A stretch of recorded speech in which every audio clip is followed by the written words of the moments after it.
and salutations, my dearest friends. My name is Samantha, and today I'm going to be giving recommendations on tropes that you guys picked.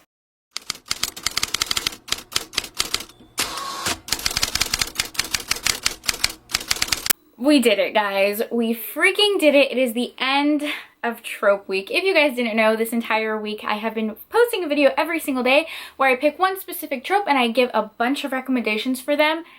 And we did it. We are done. I've pre-filmed almost all of these videos, so I'm just excited that you guys are finally going to be able to see them. And today I thought instead of picking just one trope, I was going to do just like a Mod Podge of a bunch of recommendations. So I posted on Instagram quite a while ago for you guys to give me a trope, and I was going to recommend you a book, and that is what we're going to do. So I picked a handful. I tried to pick tropes that I haven't already touched on in the week. So if you guys asked for tropes like friends to lovers or enemies to lovers, I have videos for those. So I will link all of the videos in a playlist that I did down below. Also, do you guys love my shirt?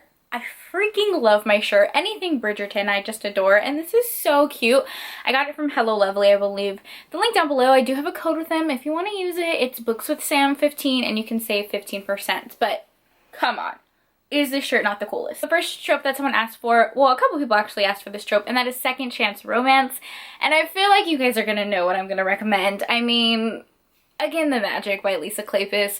This is not only my favorite second chance romance, but this is my favorite book of all time. It is just top tier, creme de la creme, the gold standard for historical romances and second chance romances. I adore this book and I recommend it so much. I did a reading vlog where I reread this book because I just love it so much. So I know I've talked it to death, but if for whatever reason you haven't read this book, just read it. Like, what are you waiting for?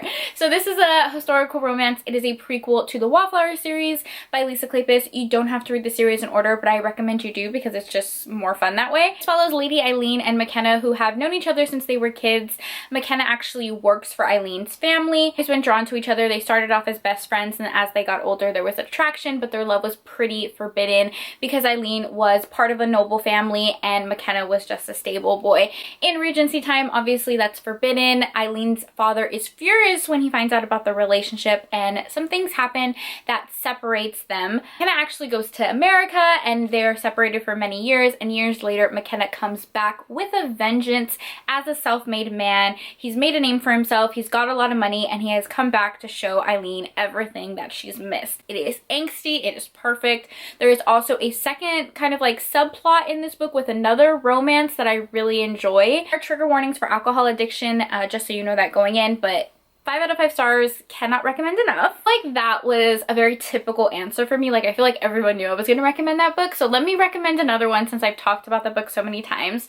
And I'm gonna recommend Pan by Gina L. Maxwell. So this is a contemporary romance that is a retelling of Peter Pan. Instantly form a friendship and then a relationship, but as they grow older, Wendy has to go away for college and they have a very emotional breakup. Wendy is always seeking her family's approval. She comes from a family that has very high expectations from her, and they are just from like totally different sides of town, so she's always trying to strive for her family's approval. But years later she is back in her small town and she has to meet up with Peter because she is hosting this charity event, and Peter is a mechanic and she needs a mechanic to like soup up this old style car that they're going to auction off. So they end up working together. It's their second chance romance. So freaking angsty, and I love it. Okay, so the next trope that someone asked for was marriage of convenience, and I feel like this is a trope that is very prominent in historical romance, so I want to give you guys a contemporary recommendation, and that is Zenny by Rebecca Weatherspoon.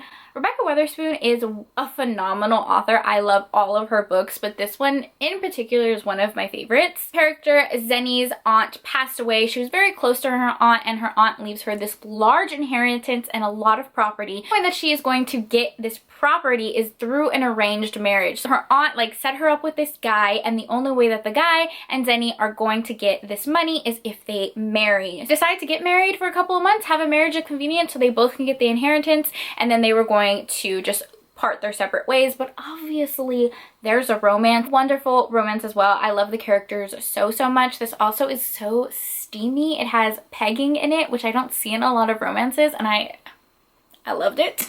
Book also discusses family and grief on top of the beautiful romance, and I really adore it. So if you're looking for a modern marriage and convenience, this one's a great one. If you want a historical, I have to recommend a classic, and that is Devil in Winter by Lisa Kleypas. To me, like, this is an epitome of a marriage of convenience, and this, I know it's a very hyped up book, but for very good reason. This is also part of the Wallflower series, and it follows Evie and Sebastian. Evie comes from a very abusive family, so she is looking to get married so she can get away from her family, and then Sebastian has a title but no money, so he's looking to marry someone with that cash. And that's how they form their marriage of convenience. Evie is marrying him to get away from her family, to have a title for security and protection, and then Sebastian is marrying her because he wants her inheritance, and he's also going to inherit a gambling hell that her father owned. She is a very shy heroine, but she really comes into herself in this book. Sebastian is such a rake, and he really has a fantastic character arc. The book previous to this one, he's almost a villain, but in this book, he's so gone for our heroine, which I think a lot of people love and why it's like their favorite book of the series. So if you're looking for just like a classic marriage of convenience, this is a good one. So the next trope that someone asked for was scientific heroines or blue stockings in historical romance.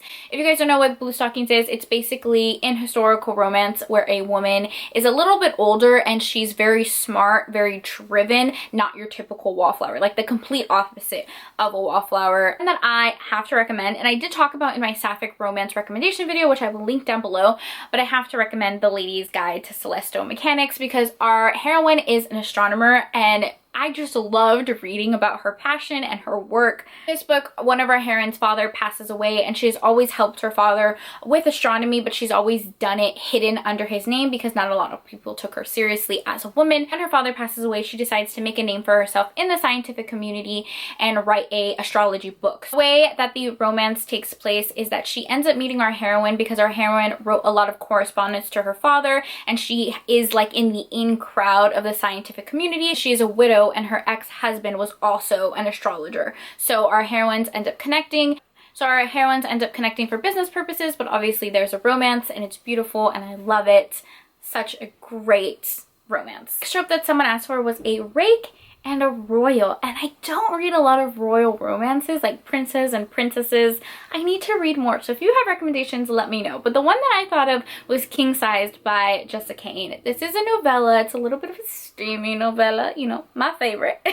Follows our heroine, who is a queen, and she's quite a young queen. Her parents were killed, and she has to take over the kingdom a lot earlier than she expected, and she finds a romance with her palace guard. He is the complete opposite of her. He doesn't have a title. He comes from a rough neighborhood. They form the romance, and it's the perfect blend of being both steamy and sweet. He just wants to protect her and love her. He's also a little bit of a submissive hero. Our heroine is definitely one that takes charge in the bedroom and in the romance. So if you're looking for something like that, this one's a good one. Next trope that someone asked for was brother's best friend, and the one I recommend for that is Birthday Shot by Risley Adams. Birthday 6. Ooh, birthday 6.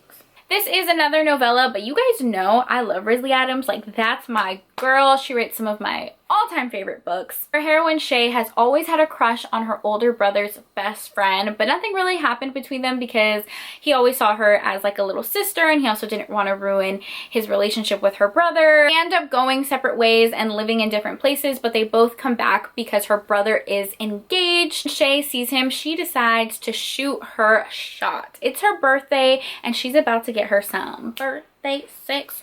Birthday 6. She decides to shoot her shot, go for it, and they form a romance. Very steamy, very lovely. Next trope that someone wanted was an office romance, and you know what? This isn't my favorite trope, I will be honest. I've said it before, I'll say it again. I just think office romances, like, I don't love that power dynamic, especially when a guy is the boss, and usually it's the guy that's the boss. I don't love the power dynamic, and it just seems like a massive HR issue. But the book I'm going to recommend is really good. So it is Bad for the Boss by Talia Hibbert, and this is actually a romantic suspense. Character Jennifer is very frustrated at work. There's always like this sleazy guy that's hitting on her. She is typing up just like this massive rant email and complaint about this guy. She means to send it to her friend who is in her office, like her work bestie, but she accidentally sends it to the owner of the company. She's never met the owner of the company, and he calls her in after getting the email, and at first first it's more like he wants to just check in on her, but obviously their romance happens. They end up forming this very forbidden office romance, and while that is happening, Jennifer actually has a stalker and is put in a lot of danger, which is how like the romantic suspense comes in. So our hero definitely wants to protect her because of that and just take care of her. It is also an age gap romance, and it was really good. I would recommend it. One of the best office romances that I've read. I've already mentioned some grumpy hero, sunshine heroine books, but let me give you one more because someone asked specifically for that trope. I would recommend Wolf Gone Wild by Juliet Cross. So this follows our hero Mateo, who is a werewolf, but he is not able to shift. He ends up finding this witch named Evie who specializes in breaking curses because he's convinced that someone cursed him. His family comes from a very long family of witches who don't like to interact with werewolves, but she can't help but feel drawn to him, feel attracted to him, so she ends up helping him and it forms their romance. Mateo is such a grumpy hero, but he's obsessed with our heroine, which I freaking love. And then Evie is just like this breath of fresh air, super bubbly, super hyper, just adore her. So yeah, this is a great grumpy hero, sunshine heroine, and it's a paranormal romance. So this is gonna be the last one. Somebody asked for Insta Love or Insta Lust, and I thought of Blind Date with a Book Boyfriend by Lucy Eden. And like, this is my perfect meet cute. Like, I just think like, this is the perfect meet cute ever. Our heroine goes to the bookstore and she's shopping for some romances, and there's this really cute guy there who also reads romances and starts like recommending books to her. They have this great chemistry. They instantly are attracted to each other. They just decide to go on like a bunch of dates right after meeting. It's definitely like an insta love situation because it's a novella, so it's shorter. But like, to me, like, that's the perfect romance. Like, being in a bookstore, looking for romance, meeting a cute guy, and sparks flying, like, what can get better than that? Okay, so those were recommendations for some of the tropes that you guys picked out. I hope you guys enjoyed it, and I hope you enjoyed this entire week of videos. I had so much fun filming them. I'm gonna create a whole playlist down below if you want to rewatch them or come back to them. I really like doing themed videos like this, so I have some more things planned and I'm really excited. So as always, thank you for taking time out of your day to spend time with me. It means the absolute world to me. I hope you guys are all staying happy and healthy, and I'll see you next time. Bye!